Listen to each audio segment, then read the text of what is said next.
কতো পাব নোৱাৰে যে যীশু খ্ৰীষ্ট বাক্যই জীৱিত বাক্যই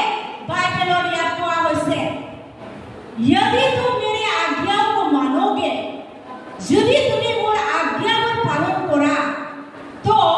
मेरे प्रेम में बने रहोगे तेंते मोर प्रेम तुम्हें सदाय লাগি থাকিব हाँ जैसे कि मैंने अपने पिता के आज्ञाओं को माना है जेने মই সৰ্ব থকা পিতৃ সকলো আজ্ঞাটো মই পালন কৰিছো হালেলুয়া যীশু খ্ৰীষ্টই ইয়াক কি কথা ক'লে যেনে মই সৰ্ব থকা পিতৃ আজ্ঞাটো মই পালন কৰিছো হালেলুয়া যীশু খ্ৰীষ্টই কাৰ আজ্ঞাটো পালন কৰিলে শুনি পোৱা নেকি আৰু ডাঙৰকৈ চিঞৰিব লাগিব নেকি যীশু খ্ৰীষ্ট